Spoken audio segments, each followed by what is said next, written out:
আমরা যে ক্লাসটা আমরা যেটা করব, 2টা হোক 3টা হোক, আমরা একটা মানে বাচ্চাটার মেডিসিন থেকে শুরু করে পুরো ডিটেলসটা করাবো। এই কারণে যদি এটা আপনি ভালো বুঝতে পারেন, তাহলে আপনি ওই বাচ্চা রুগী দেখিয়াও, যদি আপনি অন্য রুগী না দেখেন, বাচ্চা রুগী দেখেন, তাও আপনি কামাই করে খেতে পারবেন।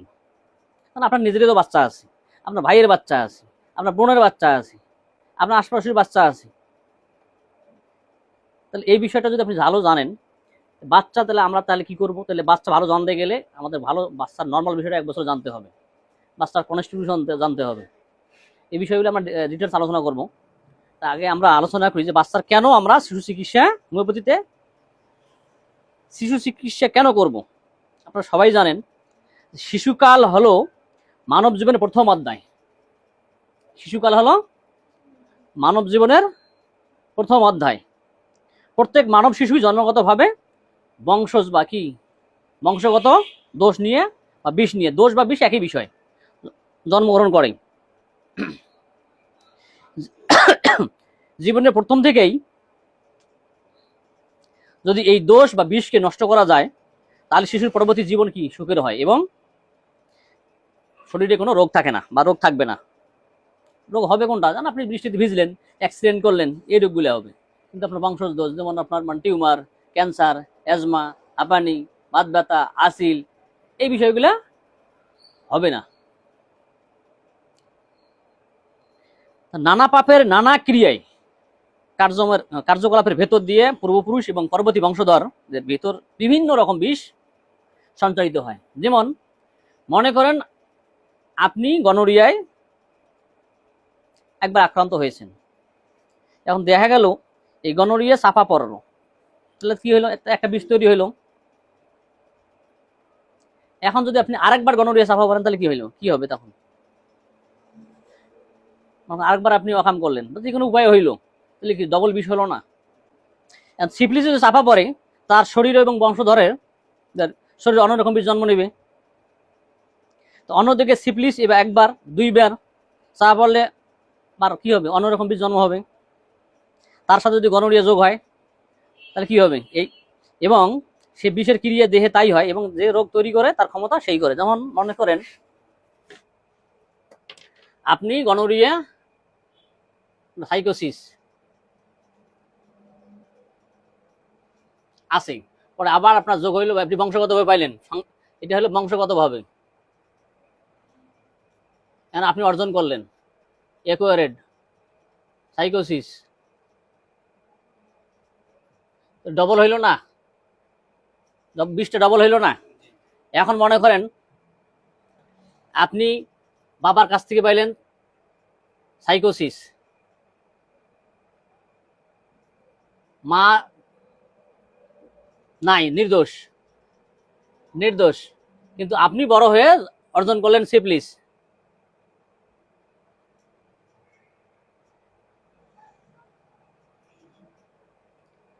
তাহলে কি হইলো, সাইকোসিফিলিস আপনার শরীরে হইলো। আর এই বাচ্চাটা যদি আপনার জন্ম হয়, তাহলে কি হবে, টিউবারকুলার হবে। এই বিষয়গুলো যদি আমরা না জানি, মনে করেন আপনার বাবা ভালো ছিল, ফাদার নীল, আর মায়ের ছিল মনে করেন আপনার সাইকোসিস, আর আপনি অর্জন করলেন সিফিলিস, তাহলে কি হইলো, এটাকে কি হইলো, মনে করেন তাহলে মাল্টি কমপ্লেক্স হলো, টিউবারকুলার হয়ে যায়। এই বিষয়গুলো যদি আপনি একটা বাচ্চার মধ্যে, বাচ্চারা যখন জন্মগ্রহণ করার পরে যদি আপনি এটা বিভিন্নভাবে আমাদের হোমিওপ্যাথি চিকিৎসায় ভালো হয়, তাহলে এই বাচ্চা কি আরো রোগ থাকবেই? তাহলে বাচ্চার উপর যদি আমরা গুরুত্ব দিই, তাহলে আমরা কি করব, দেশকে, জাতিকে, নিজের বাচ্চা হোক আর অপরের বাচ্চা হোক, আমরা অনেক কিছু দিতে পারবো। তারা ভবিষ্যতে দেশের এবং জাতির অনেক কিছু করতে পারবে। আজকে আমাদের দেশে এত 18 কোটি জনসংখ্যার মধ্যে এত অরাজকতা কেন? এর সব হলো মানসিক রোগ। আর 100 ভাগের মধ্যে 90 থেকে 85% পর্যন্ত, মানে 85 থেকে 90% পর্যন্ত মানসিক কারণে রোগ তৈরি হয়। তাহলে আমরা এই বাচ্চার বিষয়টা বুঝলাম। এটা এইভাবে বিস্তারিত বুঝাইতে গেলে অনেক সময়ের দরকার হয়, পুঙ্খানো। আমরা একটা কোর্স তৈরি করবো এর উপরে, তখন আমরা এলে বিস্তারিত,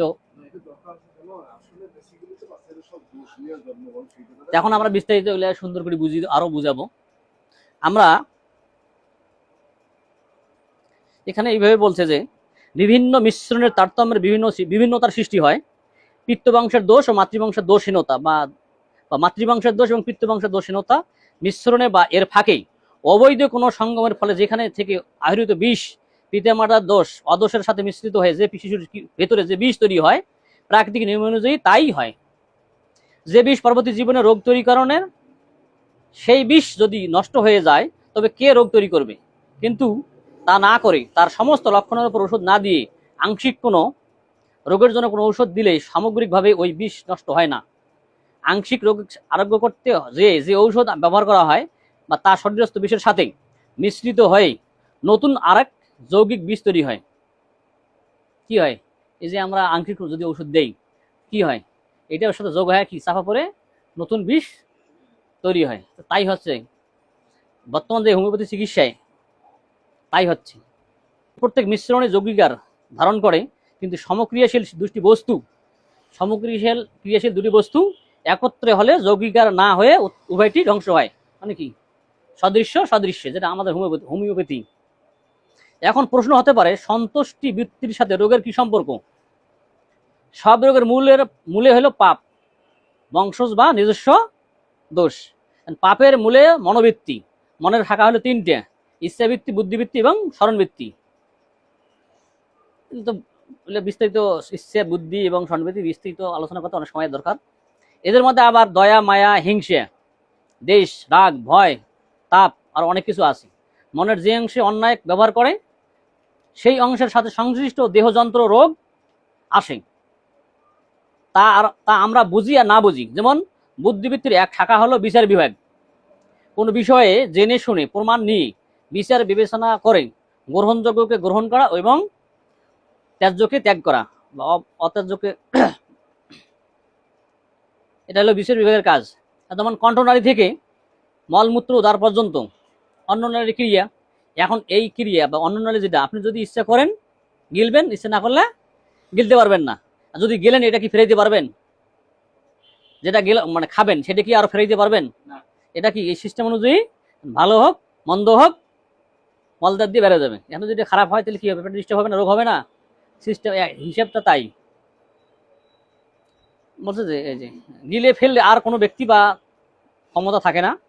গিলিত দ্রব্য যথাবিহিত অন্ননালী বেয়ে পাকিস্তানে যাবে, সেখান থেকে অন্তরের বাঁকে বাঁকে ঘুরতে ঘুরতে হজম হতে থাকবে, আর শরীরে যেটুকু গ্রহণযোগ্য তা গ্রহণ করবে এবং ত্যায্যকে মলমূত্র দাঁত দিয়ে ত্যাগ করবে। অতএব কেউ যদি বিচারের অবিচার করে তার রোগ 2 দিন আগে বা পরে অন্ননালীতে আসবে। মানে ওই যে অবৈধ খাবার যদি খায় বা খারাপ খাবার যদি খায়, এখন খাওয়া লাগবে আপনাকে 1 পা চলে ভাত, আপনি 1/2 চলে ভাত খাইলেন, তাহলে কি হবে? বা আবার অবৈধ ইনকামের টাকা খাইলেন। যাই হোক,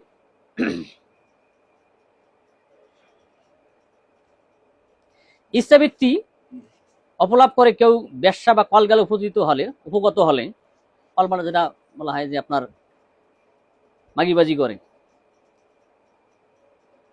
যে যন্ত্রটি ওই পাপ কার্যে প্রত্যক্ষভাবে ক্রিয়া করে থাকে রোগ সেই যন্ত্রে আসে। তাই গনোরিয়া, সিফিলিসের প্রথম বিকাশ লিঙ্গে হয়। স্ত্রীলিঙ্গে হোক আর পুল্লিঙ্গে হোক, পুল্লিঙ্গেই হয়। প্রসঙ্গত প্রমাণ যে মনের যে কোনো বৃত্তির অপলাপে রোগের উৎপত্তি। এই যে বলছি যে 100। অতএব অসন্তুষ্ট রূপে মানসিক লক্ষণের পেছনে যে রোগ থাকবে তা অসম্ভব নয়, বরং অবসম্ভবী। আরো দেখা যায় যে কোনো রোগ হলেই মনের কোনো না কোনো পরিবর্তন হয়েই হয়। রোগের সাথে মনের যেখানে এত অঙ্গাঙ্গিভাবে সম্পর্ক, সেখানে মনকে বাদ দিয়ে চিকিৎসা করলে কোনো দিনেই তা নির্দোষ আরোগ্য হতে পারে না। হোমিওপ্যাথিক চিকিৎসা বিজ্ঞানেও দেখা যায় যে সমস্ত ওষুধের পরীক্ষাকালে মানসিক লক্ষণ প্রস্ফুটিত হয়েছে তাদের দ্বারা কঠিন ও বংশগত রোগ অধিকতর নির্দোষভাবে আরোগ্য হয়। যাদের পরীক্ষাকালে মনোলক্ষণ প্রস্ফুটিত হয়নি তারা গভীরভাবে ক্রিয়া করতে পারে না, তাই তারা তরুণ রোগে বেশি ব্যবহার হয়, বংশগত রোগ চিকিৎসায় তাদের ব্যবহার খুব কমই হয়। তাহলে এইটুকু আলোচনা করার পেছনে কারণ হলো যে এই বিষয়টা যদি আমরা না বুঝি, না জানি, এটা এই তত্ত্বটা এইখানে এই বইটা দেওয়া আছে, আমি হয়তো ওইভাবে লিখছি। তাহলে এই একটা সম্যক ধারণা পাইলাম যে আমাদের কি বাচ্চাদেরও ধাতুগত চিকিৎসা দিতে হবে, কনস্টিটিউশনাল ট্রিটমেন্ট দিতে হবে। যেমন কয়দিন একটা বাচ্চা 20 গ্রাম বাড়ি, বাচ্চারা 8 দিন থেকে জ্বর, এখন এই 8 দিন থেকে জ্বর, ওষুধ তো ওরা অবশ্যই এলোপ্যাথি খেলেছে, খেলার পরে তারপর আমাদের কাছে আসছে। আমি প্রথমে দেখলাম ধাতুগত তার হলো যে ক্যালকেরিয়ার বাচ্চা, আর আমি কিছু দেখিনি, ক্যালকেরিয়া দিয়ে দিছি, টুসি এখানে বাচ্চাটা খেলে দিছি, আর বানিয়ে দিলাম যে খেলেন, বা ওই যে জ্বর কমছে এখানে, জ্বর কমছে, আর জ্বর আসেনি বাচ্চা। পরবর্তীতে বাচ্চা এখানে ভাড়া থাকে, আর কুড়িগ্রাম যা ঘুরে টুরে আসলো, আসিয়ে আবার সেদিন এসে ওষুধ নিয়ে গেছে। এই বিষয়টা যদি আপনি ভালো জানেন তাহলে কি, তাহলে বাচ্চার উপকার হলো না? আর বাচ্চার পরে বাচ্চার মানে উপকার হওয়ার কারণে বাচ্চার বাবা, ওর ভাই এখানে একটা আসিল আছে, সে আবার সেদিন রাতে আসে ওষুধ নিয়ে গেল। তারপরে সেদিন ওর মা আসছে যে এখন আমাকে ওষুধ খেতে হবে, কারণ মায়ের অবস্থা খারাপ। কারণ আসলেও এমন সময় আছে, এই সময় তো ধাতুগত চিকিৎসা দেওয়া সম্ভব না। কি দিলাম তাকে আমি, পেলিয়েশন দিলাম, যখন রুচি কম তাকে আলফালা আর হলো ক্যালকেরিয়া ফল দিলাম, যে এটা খান আপাতত, একদিন সময় একটু জেনে আসেন। এই যে বিষয়গুলো, এই বিষয়গুলো জানতে, তাহলে এই জন্য আমাদেরকে এই বাচ্চা যখন জন্ম হয়, এই জন্ম হওয়ার অ্যাসেসটাকে, এই জন্ম হয় যে বাচ্চাটা, এই সময় আমরা এটাকে বলা হয়, এই বাচ্চাটা সুস্থ বাচ্চা না অসুস্থ বাচ্চা জন্ম হইলো, সুস্থ হইলো না অসুস্থ বাচ্চা জন্ম হইলো, এইটাকে জানার জন্য আমাদের একটা মেডিকেল সিস্টেম আছে, অ্যাবগোর সিস্টেম, মেডিকেলের একটা চেক আপ আছে, এটাকে বলা হয় অ্যাবগোর মেডিকেল স্কোরিং। একটু পানির বোতলটা দেন তো। টেনশন এখানে কিছু নাই। এইটাকে আমাদের ইংরেজিতে বলা হয় যে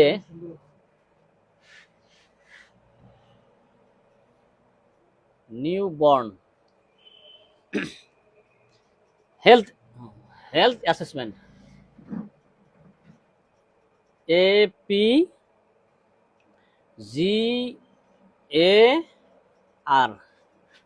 স্কোর।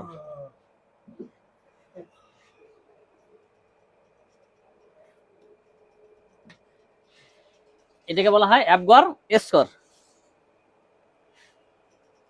এখানে ইংরেজিতে বলছে যে অ্যাবগর score the Abgor score is a simple method of quickly assessing the health and vital sign of a newborn baby after delivery. Bangla এটা যদি বলতে যান যে আপনার অ্যাবগর স্কোর একটি মেডিকেল স্ক্রিন সিস্টেম, যা জন্মের পর্বেই শিশু স্বাস্থ্য পরীক্ষা করার জন্য ব্যবহার করা হয়। এটা যারা মেডিকেল, যারা বাচ্চা জন্মতে হয়, সাথে সাথে তারা দেখে এইটাই, এই স্কোরটা দেখেই 700 টাকা 800 টাকা ভিজিট নেয় চাইল্ড স্পেশালিস্ট।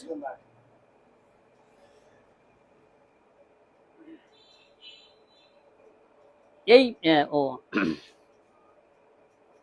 এটা 5টা বিভাগের উপর ভিত্তি করে তৈরি করা হয়। হৃদস্পন্দন, শ্বাস প্রশ্বাস, পেশির টান, প্রতিবর্ত ক্রিয়া এবং ত্বক। প্রতিটি বিভাগের জন্য 0 থেকে 2 স্কোর পর্যন্ত থাকে, 2 পর্যন্ত স্কোর থাকে, দেওয়া হয়। এই সবগুলো যোগ করে যোগফল মোট আপনার স্কোর পাওয়া যায়। সাধারণত 7 থেকে 10 স্কোর ভালো বলে বিবেচিত হয়, যা নবজাতকের সুস্থতার লক্ষণ। এই 5টা অক্ষর আছে, 1 2 3 4 5, 5টাই অ্যাসেসমেন্ট করা। এটা দেখাবো, টেবিলটাও দেখাবো, আগে একটু বুঝাচ্ছি তারপরে। সুস্থ লক্ষণ আপনার অ্যাবগর স্কোর সাধারণত জন্মের 1 মিনিট থেকে 5 মিনিট পরপর মাপা হয়। কিছু কিছু ক্ষেত্রে 5 মিনিটের স্কোর 7-এর কম হয়, আবার 10 মিনিট পরে স্কোর মাপা হয়, মানে এটা 5 মিনিট 7 মিনিট পর করা হয়। যদি দেখা যাচ্ছে অনেক সব বাচ্চা তো জন্মের পরে চেঞ্জ হয়, তো দেখা গেল ওই সময় নর্মাল মানে অসুস্থ মনে হচ্ছে, 5 মিনিট পর দেখা গেল যে না, সে সুস্থ হয়ে যাচ্ছে।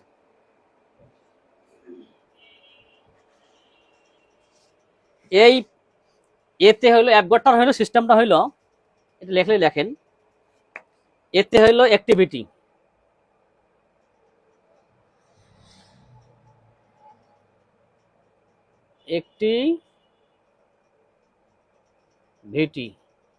অ্যাক্টিভিটি মানে কার্যাবলী, সক্রিয়তা আছে, শিশুর বেশি ডান কেমন সেটি দেখা যায় কিনা, আমরা দিব, গ্রুপে দেওয়া হবে। তারপরে পিতে হইলো পালস, নারীর কি, নারী, এই শিশুর মানে হৃদস্পন্দন প্রতি মিনিটে কতবার হয়, এটা দেখা হয়। সক্রিয়তা,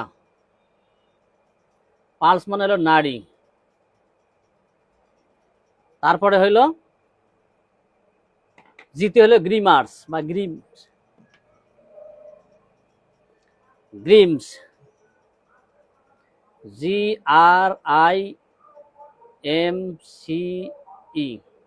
এই গ্রিমস মানে হলো ভেংসি কাটা, মুখ বিকৃতি করতেছি কিনা, খিঁচুনি বা রিফ্লেক্স যেটা আমরা দেখতে পাই। মানে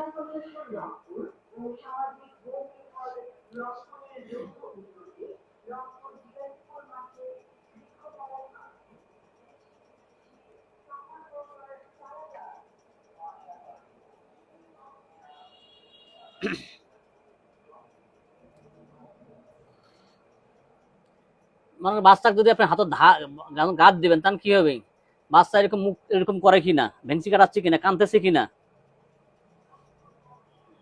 এলো হার্ট রেট যেটাকে বলা হয়, এটা হলো ওইটাকে গ্রিমস বলা হয়, বুঝছেন।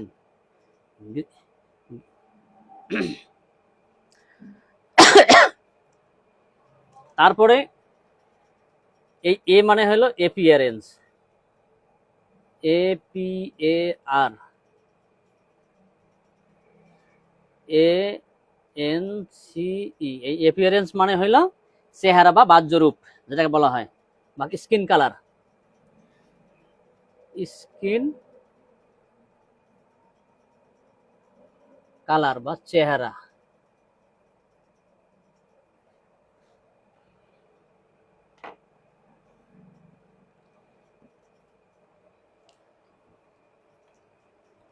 আরতে হইল রেসপিরেশন,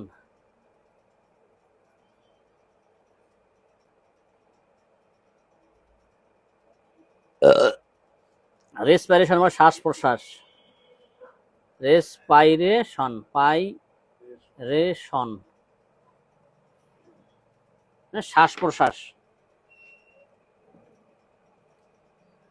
শ্বাস প্রশ্বাস যেটাকে বলা হয় ব্রিদিং এবিলিটি।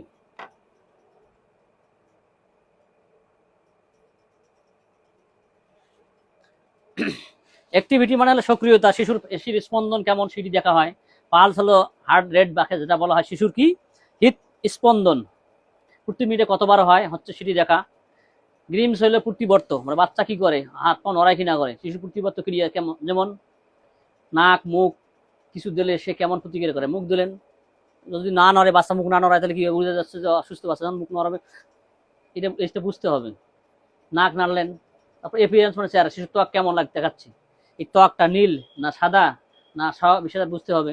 স্বাভাবিক শ্বাস প্রশ্বাস, যে শিশুর শ্বাস প্রশ্বাস স্বাভাবিক আছে কিনা সেটি দেখা হয়। যদিও শিশুর যদি কোনো শিশুর অ্যাভারেজ স্কোর কম আসে তাহলে তার অতিরিক্ত চিকিৎসা প্রয়োজন হতে পারে, তবে কোনো সময় কম স্কোর মানেই যে সমস্যা, দুই একটা বাচ্চার ক্ষেত্রে ব্যতিক্রম থাকতে পারে। আর অনেক সময় জন্মের পরে কিছু সমস্যা হতে পারে বা পরিবর্তন, অনেক সময় কিছু পরিবর্তন হয়। তাহলে আমরা পাইলাম কি, এতে হলো অ্যাভারেজ স্কোর, এতে হলো অ্যাক্টিভিটি বা সক্রিয়তা, যেটা বাচ্চা হাত পাও নড়াচড়া করে কিনা, মাসল টানলে এলে নড়াচড়া করে, এটা ছবি দেওয়া আছে, দেওয়া দিবনি, এই যে একটা দেখলেই বুঝতে পারবেন। এই যে বাচ্চাটা নর্মাল বাচ্চা, ছবি গ্রুপে দিব, আমার আইডিতে দেওয়া থাকবে। আর এটা আমরা পরে ক্লাস করি, একটা শিট বানাবো, শিটটা আমরা সাপ্লাই দিব, সমস্যা নেই। তারপরে পালস, একটা বাচ্চা কত থাকবে হার্টবিট, এটা আমরা দেখব। তারপরে গ্রিমস মানে তার ভেংসি, মুখ নাড়বো, নাক টাক কান টান না দিলে অনেক সময় বুঝে বাচ্চা শব্দ করে কিনা, সে রেসপন্স করছে কিনা। তারপরে অ্যাক্টিভিটি তো আগে বললাম, এপিয়ারেন্স চেহারা, ত্বক নালে হলুদ খয়েরি বেগুন কিরকম হয়। তারপরে আমরা রেসপিরেশন শ্বাস প্রশ্বাসের দেখব। এইটাকে এই এপিআর স্কোরটাকে আমরা তিনটা সিস্টেমে, আমি লিখছেন সবাই, লিখছেন, লিখলে লিখি না কাজে লাগবে, এলে সব জায়গায় কোনো বইয়ে পাবেন না, কিন্তু আমাদেরকে জানতে হবে, না জানলে অনেক বিপদ। আমাদের হবে কি, এই অ্যাভারেজ স্কোরের তিনটে হবে সিস্টেম, একটা হবে 0 থেকে 3 পর্যন্ত, এইটা হবে ক্রিটিক্যালি ল। ক্রিটিক্যালি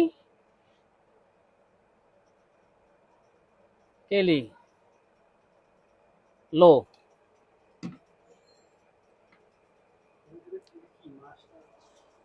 জি পয়েন্ট পয়েন্ট আমি সব পয়েন্ট, এটা আমি বুঝে পরে চারটা পরে লেখাচ্ছি, ওইটা পরে দেখাচ্ছি, আগে আগে এটা বুঝাচ্ছি, তারপরে তো না বুঝলে, তারপর যদি আমরা পয়েন্ট 6 থেকে 4 থেকে যদি 6 পাই, তাহলে এটা হবে আমাদের বিলো বিলো নর্মাল, মানে মিডিয়াম যেটাকে বলা হয়। আর যদি 7 থেকে 10 হয়, তাহলে হলো নর্মাল বা কনডাক্ট নর্মাল, ভালো নর্মাল, আরো ভালো, এটাকে বলা হয় কন মেডিকেল ভাষায় দা রেট নর্মাল।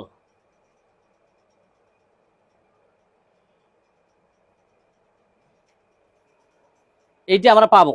তো এইটা যদি আমরা আগে না বুঝি তো চার্ট তাহলে বুঝতে পারবো না, আগে তো আমার এটা দরকার।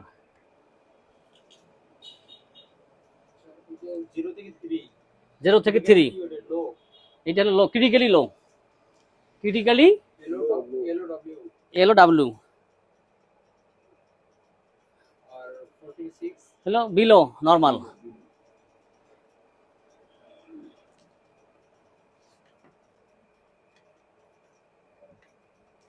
বিলো নর্মাল 7 থেকে 10 পর্যন্ত হলো কন্ডারেট নর্মাল। মন দিয়ে শুনেন, কাজে লাগবে। 1 পয়েন্ট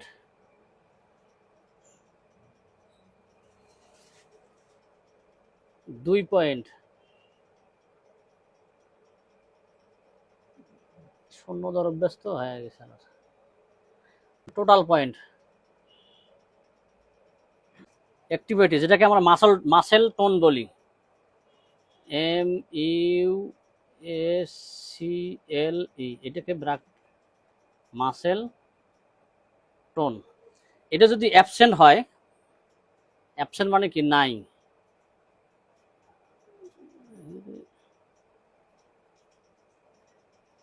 অ্যাবসেন্ট মানে হলো 0। তারপর যদি আমরা পাই এটা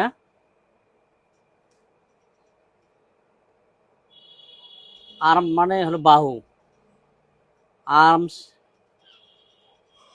অ্যান্ড হলো লেগস মানে পা, হাত পা, ফ্লেক্সড মানে কি নড়াচড়া করে, FLEXAD, পয়েন্ট হবে 1। আর যদি এটা অ্যাক্টিভ মুভমেন্ট হয়,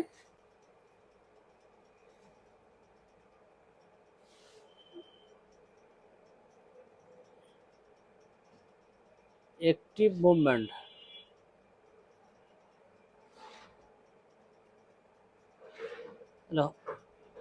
কত হবে, 2 হইল, তাহলে আমাদের টোটাল হইলো কত, 3 টোটাল পয়েন্ট। তারপরে আমরা কইলাম কি পালস, 2 নম্বরে হইলো পালস। পালস যদি অ্যাবসেন্ট থাকে,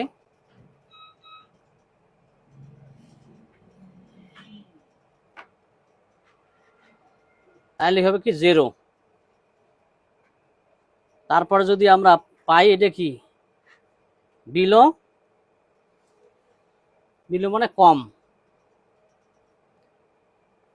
100 BPM, তাহলে পয়েন্ট পাবো কত আমরা, 1। এটা যদি হয় 100-র উপরে হয়, এটা 100-র নিচে যদি হয়, আর এটা ওভার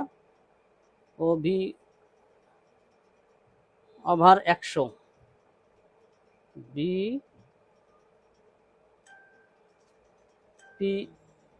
তাহলে পয়েন্ট হলো 2, টোটাল হলো 3। তারপরে গ্রিমার্স, 3 নম্বর হলো গ্রিমাস, GRIMACE,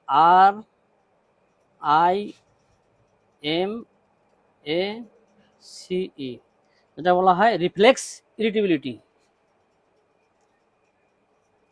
রিফ্লেক্স,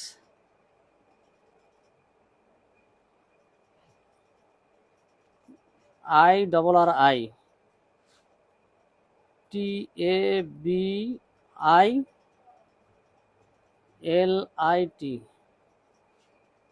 এটা যদি হয় ফ্লাসিড,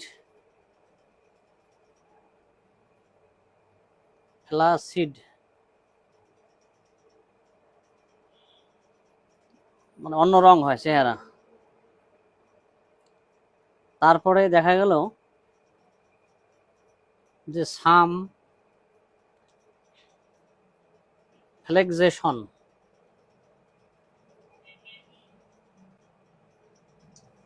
অফ এক্সট্রিমিটিস, মানে হাত তো মাঝে মাঝে নড়াচ্ছে, এক্সট্রিমিটিস, পয়েন্ট হলো 1, এটা পয়েন্ট হলো 0। এটা যদি অ্যাক্টিভ দেখাই, অ্যাক্টিভ মোশন মানে সব অ্যাক্টিভ মোশন, বাচ্চাদের সিজার করে বাচ্চা ওই সিজারের কাছে ধরছে, ছাড়ে দেয় না। এইটা হলো এই অ্যাক্টিভ মোশনে কি থাকবে বাচ্চার, সেনেজিং মানে হাসবে, শুধু বাইরে আসছে একটু হাসবেই, সেনেজ, কাশতেও পারে, কফ। আপনি তারপরে হইলো এই পুল অ্যাওয়ে, মানে চাপ দেওয়া। তাহলে আমরা পয়েন্ট পেলাম এখানে 2।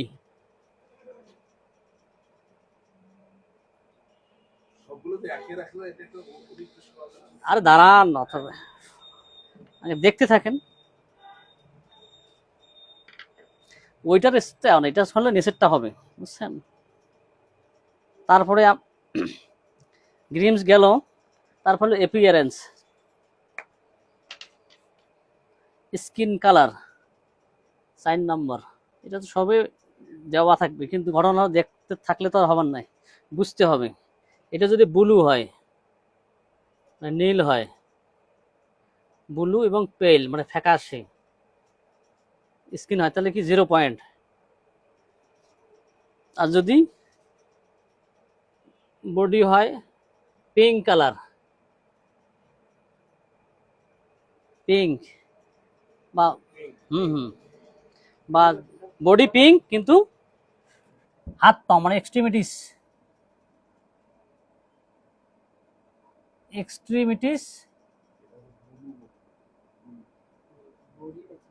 Body pink, body. আর এটা যদি ব্লু হয়, বডি পিঙ্ক, হাত পাও ব্লু, তাহলে পয়েন্ট 1, হালকা গোলাপি। আর যদি কমপ্লিট পিঙ্ক হয় তাহলে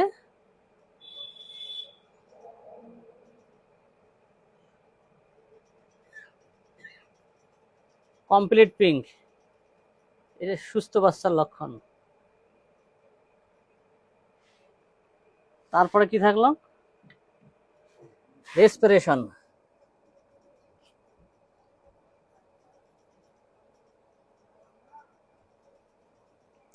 শ্বাস প্রশ্বাস, RES, রেসপাইরেশন,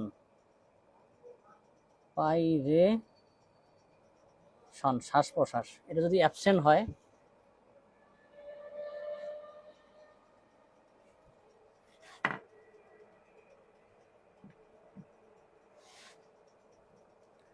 আর হলো স্লো, এটা হবে স্লো বা রিরেগুলার, আস্তে আস্তে হচ্ছে বা আবার বন্ধ হচ্ছে।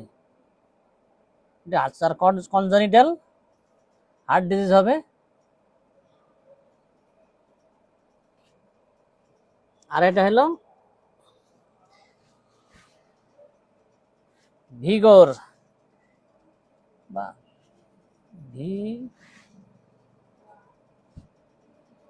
ভিগোরাস মানে জোরালো কান্না, ক্রাই।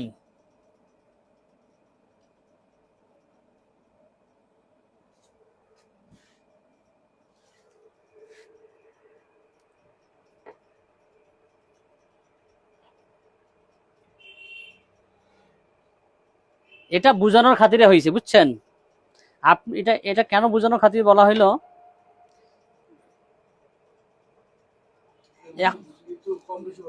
আরে না, এটা কেন বলা হলো, এটা কেন এটা সব সমান হবে কেন? এখন মনে করেন এটা দেখলেন যে পুরোটা এইটা এখানে ঠিক আছে, এই বডি পিঙ্ক, এক্সট্রিমিটিস পিঙ্ক আছে, তাহলে এখানে 2 পয়েন্টে হবে। কথা বোঝেন আগে, এখানে আমি এটা বোঝার খাতিরে সব 1 করে দিয়েছি, 1 পয়েন্ট দিয়েছি, 5 দিনে 10 হবে। মনে করেন সব যদি এটা ঠিক থাকে, এটা 10 হবে, 10। এইটা হলে একদম 7 থেকে এইটা কম বেশি হতে পারে। মনে করেন দেখা গেল শ্বাস প্রশ্বাস আছে, শ্বাস প্রশ্বাস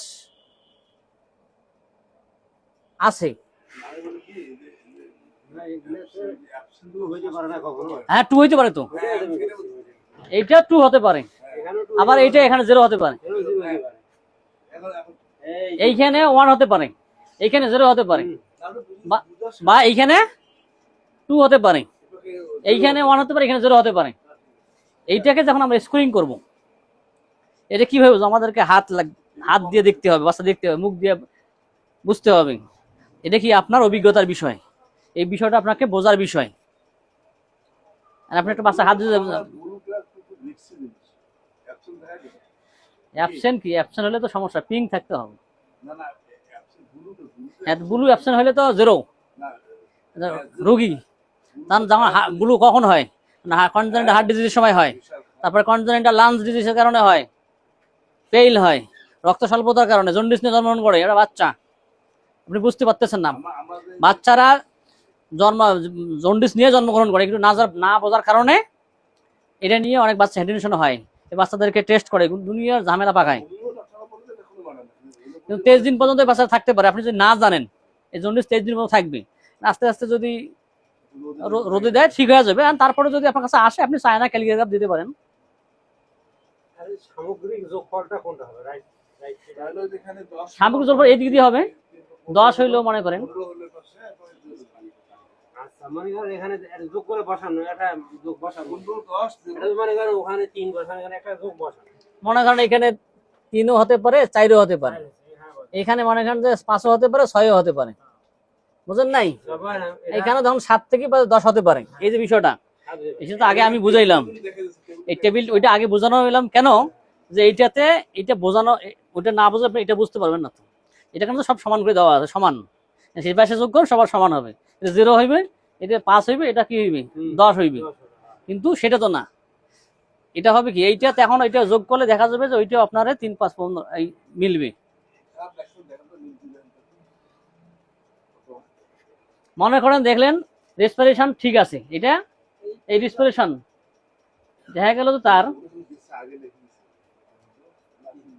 বাচ্চা শ্বাস প্রশ্বাসে কান্দে, পুরো এই যে দেখা যাবে যে তার এইটা শ্বাস প্রশ্বাস ভালো আছে, এইখানে এই যে এই থাকলে তাহলে 3 হবে, 2 হবে, 0.2 হবে, 2 পয়েন্ট পাবে। তারপর যদি একটু এই যে তার যদি এই যে রিরেগুলার যদি হয়, তাহলে 1 পয়েন্ট পাইলাম। যদি এই বেগুর যাও থাকে, ভালো থাকলে আর ইরেগুলার হবে কেন না, এই কান্না যে বাচ্চা, অনেক বাচ্চা তো কাঁদে না, তাহলে 0.0 পাইলো। অনেক বাচ্চা কাঁদে না, এটা কাঁদে না, তাই পাইলো 0 পাইলো, তাহলে হইলো 2, 1, 3 পাইলো। দেখা গেল যে এইদিকে সে 6 পাইলো, 6 পাইলো, অথবা এইদিকে তার হইলো না, ও এইদিকে মনে করেন যে একটা পাইলো 3। এই যে 5টা বিষয় আছে, এই 5টা বিষয় যদি আপনি দেখেন যোগ করে, এইটা মনে করেন যে 2 পাইলো, এটা পাইলো 1, এটা পাইলো 2, কত হইল 5, এরা পাইলো 1, এরা পাইলো 1, 7 হয়ে গেল। 7 থেকে 10 পর্যন্ত সে নর্মাল বাচ্চা, বুঝেন নাই? এখানে প্রত্যেকটা ক্ষেত্রেই এই যোগফলটা যে দেখতে হবে বাচ্চার অবস্থাটা কি, এই স্কোরটা আপনাকে বুঝতে হবে। যে আপনি যখন দেখবেন, যেমন এই যে মনে করেন একটা বাচ্চা আসলো আপনার কাছে, এই বাচ্চার ছবিটা এখানে দেওয়া আছে, আমি বুঝাচ্ছি আপনার, নর্মাল ছবিটা দেওয়া আছে এখানে। জি, রেসপিরেশন যখন হবে দেখুন বাচ্চা কাঁদবে, তার মানে রেসপিরেশন ভালো থাকলে মানে কি বাচ্চা কাঁদবে, এখানে দেওয়া আছে, দেখেন বাচ্চা কাঁদতেছে। তারপরে কি রিফ্লেক্স ইরিটেবিলিটি, গ্রিমস, তারপরে সেই বাচ্চা দেখেন হাত পা নড়াচড়া করতেছে। তারপরে তার হলো পালস সব ঠিক আছে, এই যে বুক ধরে তো বুঝতে পারবেন শ্বাস প্রশ্বাস নিচ্ছি। তারপরে স্কিনটা কি হবে, পিঙ্ক কালার, দেখেন না, এটা হলো পিঙ্ক কালার, এটা হলো পিঙ্ক কালার। গোলাপি, বাচ্চাগুলো গোলাপি হয়তো। হুম। তারপরে কি মাসল টোন, এই যে মাসল দেখেন, মাসল টান টান বোঝা যাচ্ছে, এই যে দেখেন এই যে হাত, এই দেখলে তো আপনি বুঝতে পারেন, সেই এইটা বোঝাটা আপনার দরকার। বাচ্চারা ভালো না মন্দ এটাকে আপনাকে দরকার। আপনি মনে করেন এগুলো সব, এই যে দেখা গেল যে আপনার অনেক বাচ্চার, সব বাচ্চা একরকম পাবেন না, সব বাচ্চার একরকম পাবেন।